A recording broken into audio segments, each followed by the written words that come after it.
Some years ago, I worked for a solar firm as a warehouse manager. I was in charge of their warehouse, which was located at the Kipapa Caves. The warehouse was 2 rented caves and the surrounding lots, which were fenced in. These caves were old military storage units dug into the gulch walls. The caves were about 200 foot deep, 20 wide and tall, reinforced with concrete. The solar firm stored their equipment and materials in the caves.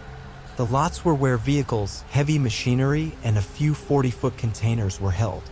I worked there with my driver.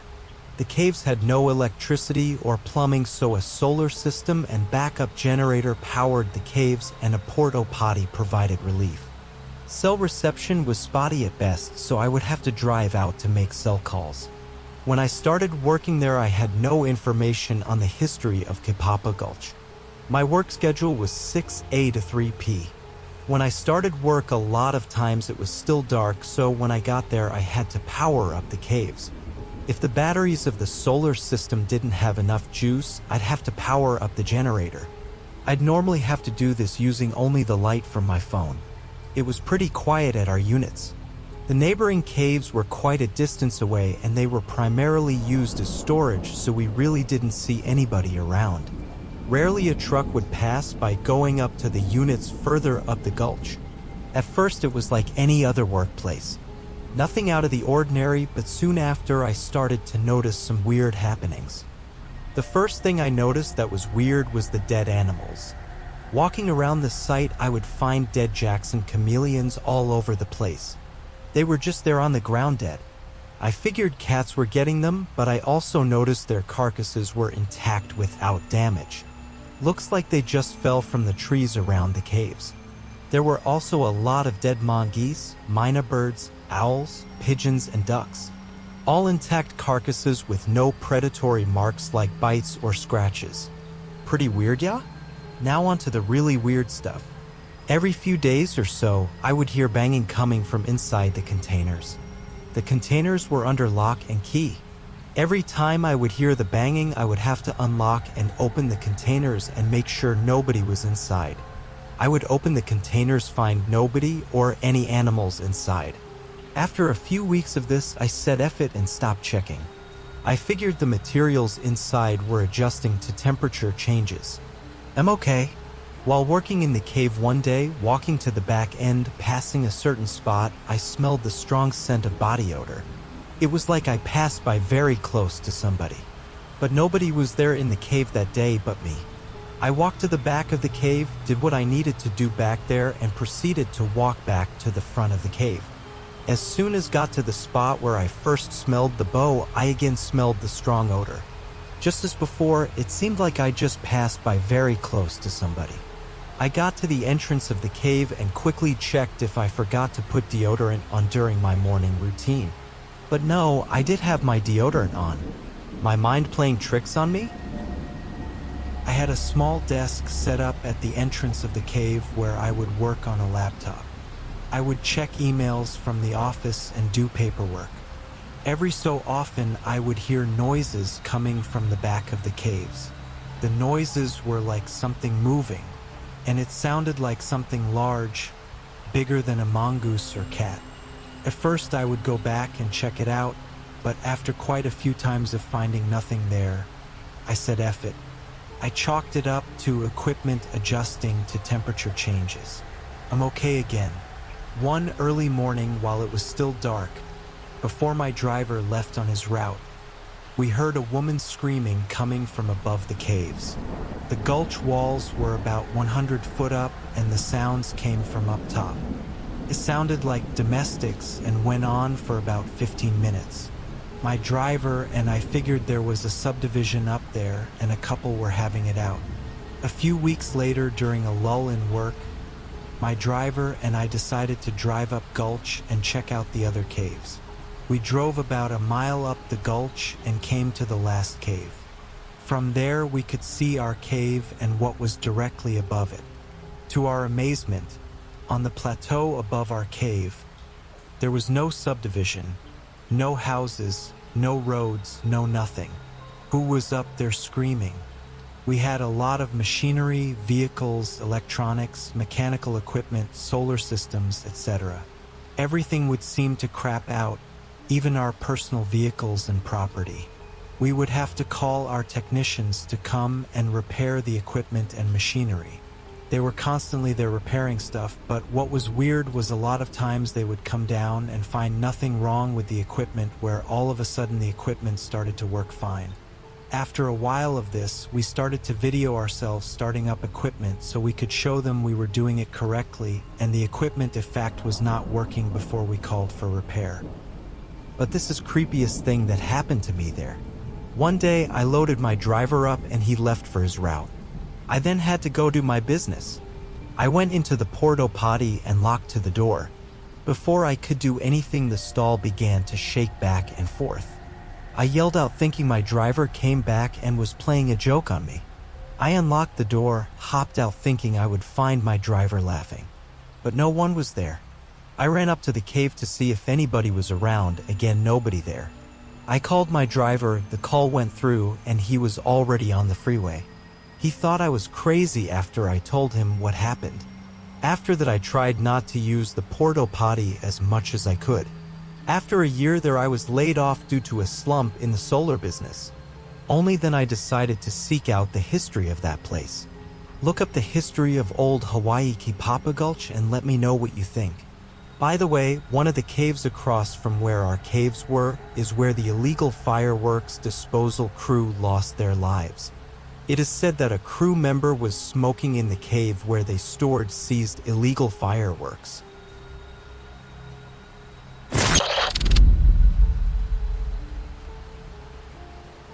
This story is bizarre as all hell. I still remember it clear as daylight.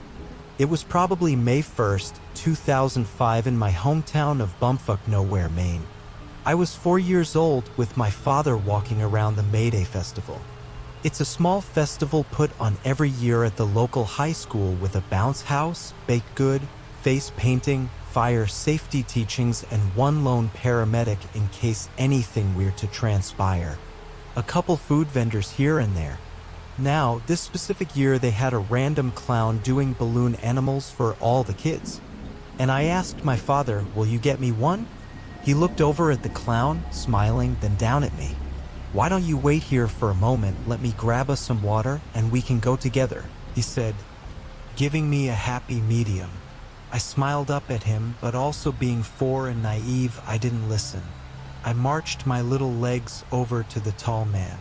Probably 5 feet 11 inches, scrawny, had overalls with paint splatter, a red styrofoam nose, white base, and a big red smile with blue grease paint smudged haphazardly around his eyes. Long, scraggly hair that only came down from the side of his head, leaving a bald donut on top. I thought that's how all clowns looked.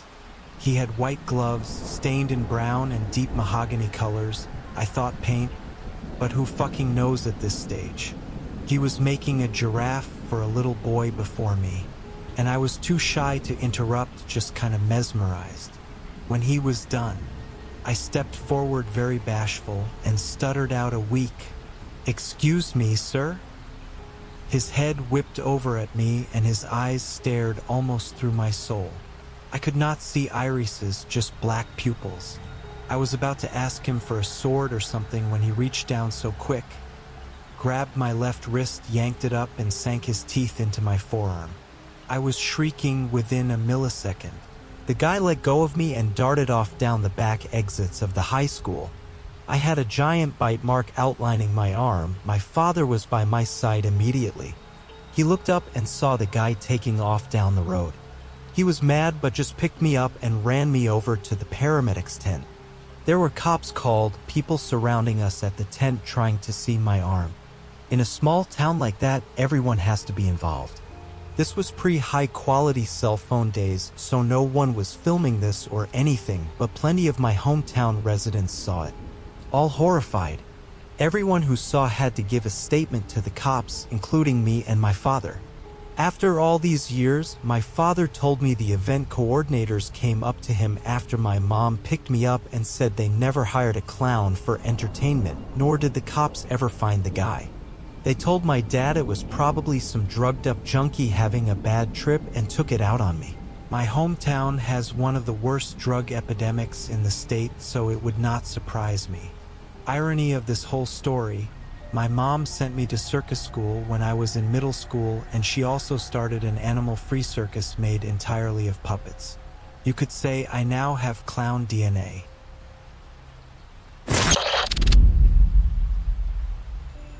This is actually my mom's story and will be told from her personal account. Though this isn't exactly a let's not meet story, since the villain of the story is deceased and never technically met any of the characters before he became so, but even so, he is a man that I'm sure everyone involved wished they had never had the displeasure to cross paths with. It was early December in 2005. My brother, Alex, and his wife's fourth child had just started first grade, so with her having full days of school, they had more time to pick up some extra hours and try to get ready for Christmas. All he could find at the time is work with companies where he would drive a work truck to different counties in our state, making deliveries between businesses that weren't worth getting a big semi-truck for. After the big snowstorm we had in '99 that trapped us all at home for weeks, none of us liked the idea of him being on that road, but you know your uncle. He couldn't stand the idea of having nothing under the tree on Christmas. I didn't even want to go with him. When he asked me, I had the worst feeling about it, but the weather channels all said the storm wouldn't last, and I was the only one out of us that had a cell phone, so I couldn't just let him go out there alone. If something happened and he froze to death because he couldn't call for help, I don't know I would be able to live with myself. So I dropped you off at your aunt's house and told your father I'd be back in a few days. That was it. That was the start of it all. A route he'd done 100 times up to that point, but the Weather Channel was wrong. By the time we were nearing the Vermont border and all those mountains came up, every single one of them didn't have a speck of color on them. Everything around us was white. There were points when all we could do was follow the tire tracks on the road from vehicles in front of us and hope they didn't go off the road for us to follow. We were starting to lose the light by the time we were closing in on Burlington, Vermont, and we figured that would be as good a place as any to spend the night. I hate cities, but driving those roads in the dark wasn't an option. We only had to travel through the back way to Montpelier, and then it was smooth sailing on the interstate right into Burlington. In the morning, we could reassess our route and cut through to New Hampshire and from there toward the city. I remember we filled up at a gas station, and it was so cold that when we brought our coffees to the van, it didn't even burn our mouths to drink it. Nothing but ice out there, but we were sure we could make it to the interstate and then the roads would be clear, so we kept going even though we felt off about it. We were talking about what we were getting you kids for Christmas and where we'd be getting together to have Christmas dinner that year when we hit the mountain. I said to him we should turn around and go back. This isn't safe. For a minute I thought he'd listen, but then he shifted the gear on the van and said, "Go back to what?" He was right. We hadn't seen anything since we got our coffees, and they were stone cold by then. It was actually okay for a while. We were following another car stuck behind a plow, so safest place to be at that time, or so we thought. The next bit is always a bit hazy for me.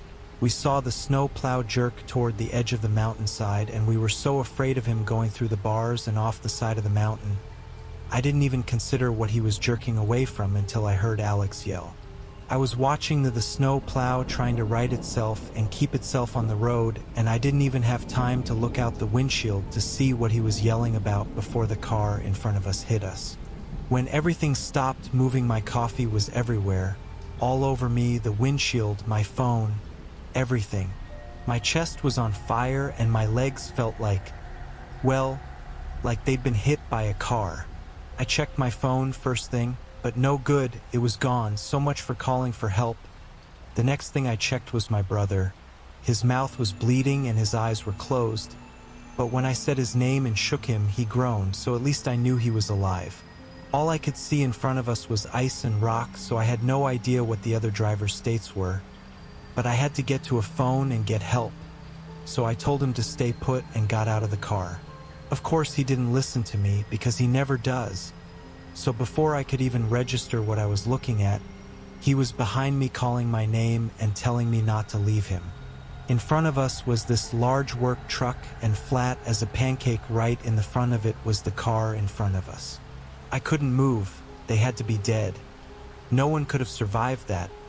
But Alex ran the best he could, holding his chest and stumbling around the car and pried open the passenger door to the truck.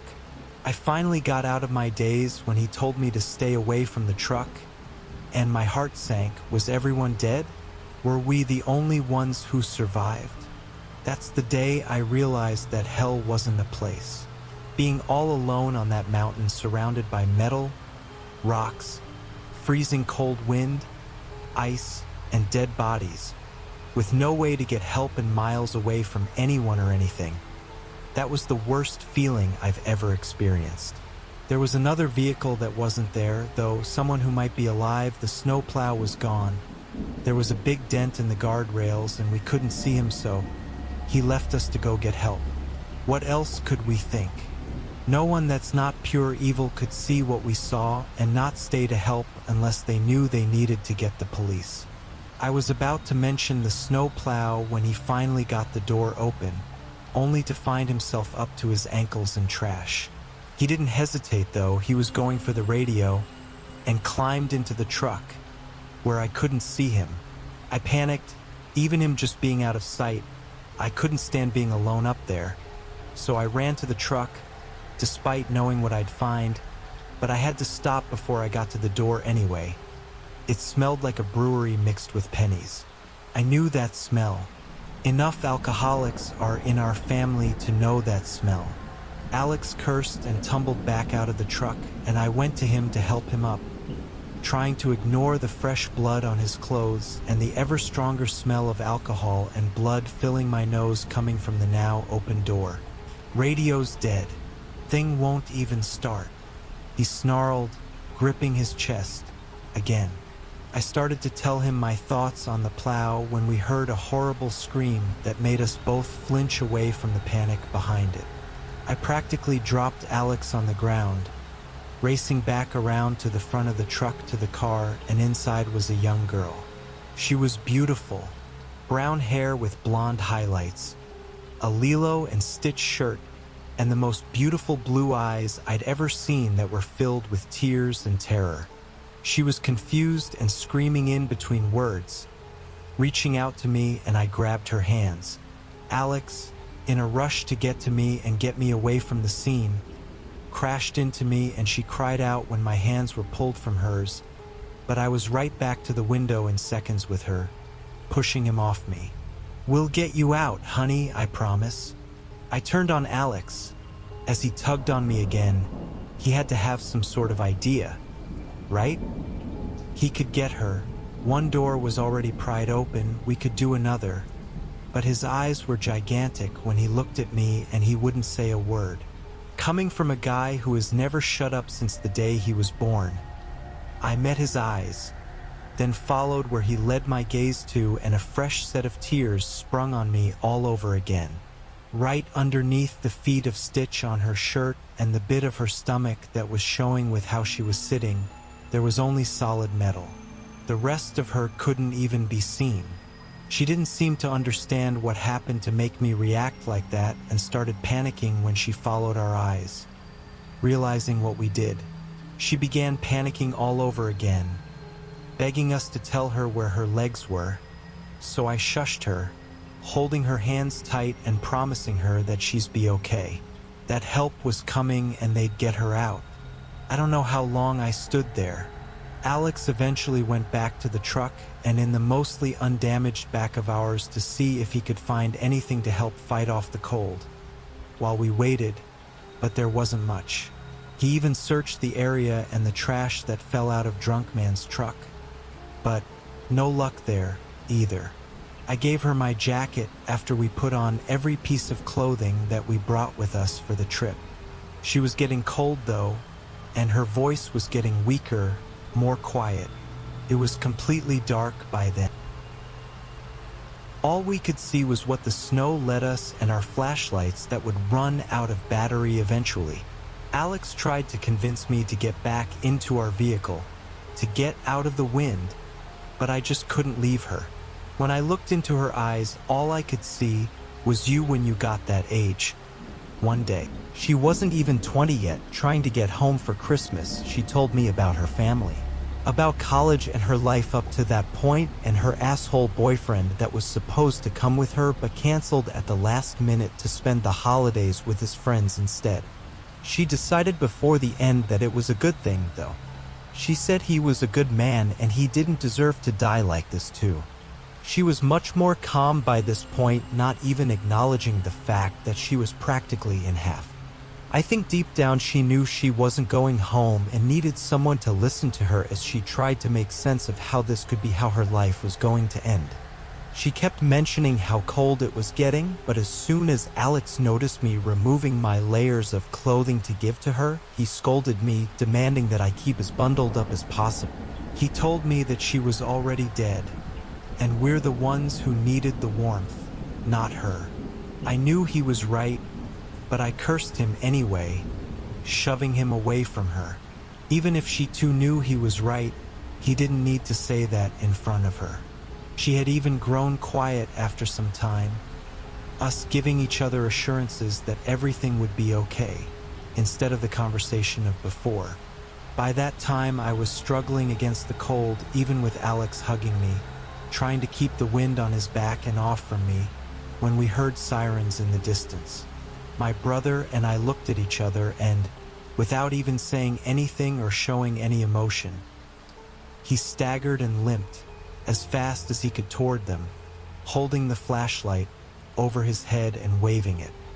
He couldn't yell without devolving into coughs and spitting up more blood, but, gritting his teeth against the pain, hand on his chest, he waved the light all over the road toward the sirens, eventually seeing the lights of police, firefighters, and ambulances. I told her that they were coming, that they'd help her and this was all over, but she didn't react. She gave me a sad smile and it broke my heart into a million pieces. I knew that she knew by then that she wasn't going to make it, but seeing the acceptance, mixed in with the fear on her face and hearing how thankful she was that I was with her and how lucky my daughter was to have me in her life, was more than I could take. I let go of her hand and did what my brother couldn't. I stood and jumped, waving the flashlight over my head, screaming that we needed the ambulance over here, that she needs help. They listened and rushed over as fast as they could, but Alex was right, there was no helping her. She got to call her mother on one of the EMT's phone and tell her she loved her, along with some other messages to her other family. Then they moved her to try to get her out, and that was it. They took me away into the ambulance after they ensured her pulse had stopped. She was dead, the drunk guy was dead, my brother could be dying for all I knew, and none of it felt real.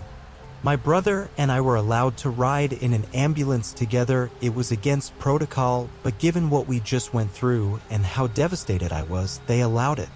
I think Alex would have attacked them if they tried to separate him from me at that point. Regardless, he wasn't letting me out of his sight until we were in a building with heat and off that fucking mountain. Once we got to the hospital, they took him away, and I was alone, so I called your father, told him where I was and the gist of what happened. Then I called your aunt, told her even less of what happened and that I would call her the second I heard anything about Alex, and she had to wake you up since it was almost 3 in the morning, but I had to hear your voice. Now it's 2021, and when it's cold outside my skin burns as if it's being stabbed by heated needles. Alex had so much blood in his lung by the time that they came that he still has problems with breathing. We both had broken ribs that healed, and the surgery I had to get later on my legs went fine. It's 2021 and we're alive. We got to come home and have Christmas and all the Christmases since then, and I saw you grow up to be the age of that poor girl and then surpass her. I never went to her funeral or met with her family. I've always regretted that. These days, I don't even remember her voice, her family's names. I don't remember what school she went to or where exactly her boyfriend went for Christmas instead of going home with her. I don't remember how her hands felt or the smell of her shampoo in her hair. Hell, most of the time it doesn't even feel like she was a real person, like it was a horrible dream or something that happened to someone else. But that smile she gave me at the end, how she knew it was over, but was too scared to actually say it.